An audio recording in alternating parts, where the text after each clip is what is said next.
తాడేపల్లిగూడెం జెండా సభలో జనసేన అధినేత పవన్ కళ్యాణ్ ఆవేశంగా ఊగిపోతూ సీఎం జగన్ పై విరుచుకుపడుతూ రెచ్చిపోయారు. ఇది చూసిన కొంతమంది జన సైనికులు ఆహా ఓహో అంటూ ఎగిరి గంతులేస్తున్నారు. కానీ అసలు విషయం అది కాదని రాజకీయ నిపుణులు చెబుతున్నారు. పొత్తులో భాగంగా జనసేనకు చంద్రబాబు కేవలం 24 సీట్లు మాత్రమే ఇచ్చారు.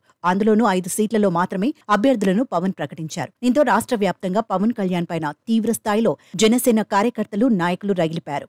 వైఎస్సార్ కాంగ్రెస్ పార్టీ నాయకులు ఆరోపిస్తున్నట్టుగా ప్యాకేజీకి అమ్ముడుపోయారన్న భావన జనసేన పార్టీ కార్యకర్తల్లో బాగా బలపడింది. పవన్ అంటే కార్యకర్తల్లో ఒక రకమైన ఏహ్యభావం ఏర్పడింది. ఆయన పేరు వింటే ఈసడించుకునే పరిస్థితి మొదలైంది. ముఖ్యంగా తెలుగుదేశం పార్టీని, చంద్రబాబును పవన్ భుజాన వేసుకుంటున్న తీరు జన సైనికులతో పాటు అనుకూల వర్గాల్లో తీవ్ర ఆశ్చర్యానికి దారితీస్తోంది. మునుపెన్నడూ లేని రీతిలో కాపు సామాజిక వర్గాలకు రాజకీయంగా తీరని అన్యాయం చేశారని ఆగ్రహంతో ఉన్నారు. పవన్ను అభిమానించే అందరూ ఆయన తీరుపై భగ్గుమంటున్నారు. ఈ నేపథ్యంలో వారిని బుజ్జగించడానికి కొత్త నాటకానికి తెరతీశారు. ఇందుకు తాడేపల్లిగూడెం సభను వేదికగా ఎంచుకున్నారు. జనసేన పార్టీకి పూర్తి విరోధి సీఎం జగన్ మాత్రమే అని చెప్పడానికి నానా తంటాలు పడ్డారు. జగన్ పై తీవ్ర స్థాయిలో విమర్శలు చేస్తూ దూషించడం ద్వారా జనసేన కార్యకర్తల్లో మళ్లీ వేడి పుట్టించే ప్రయత్నం చేశారు. జగన్ ను ఒక విలన్ గా మార్చేందుకు ప్రయత్నం చేశారు. కానీ సభలో ఉన్న వారి నుంచి పెద్దగా స్పందన రాలేదని అర్థమవుతోంది. దీంతో మరింత ఊగిపోయిన జనసేనాని రచయితలు రాసిచ్చిన డైలాగులతో మరింత రెచ్చిపోయారు. అంతేకాకుండా టీడీపీ జెండాను పవన్ కళ్యాణ్ ఊపడం,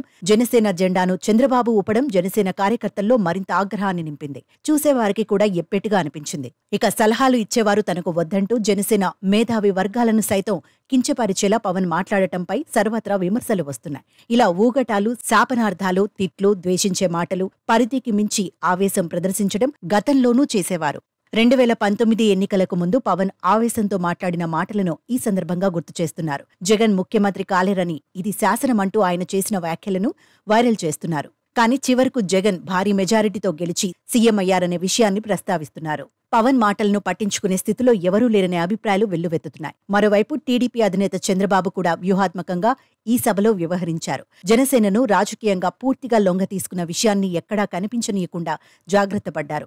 సభానాయకుడిగా పవన్ కళ్యాణ్ను చివర్లో మాట్లాడించడం ఇందుకు ఉదాహరణగా చెబుతున్నారు. గతంలో ఎన్నడూ లేని విధంగా పొత్తు రాజకీయ సభ కాకుండా పవన్ కళ్యాణ్కు చంద్రబాబు ఇస్తున్న ప్రాధాన్యత సభలా చూపించే ప్రయత్నాలు చేశారని రాజకీయ వర్గాల్లో జోరుగా చర్చ జరుగుతోంది.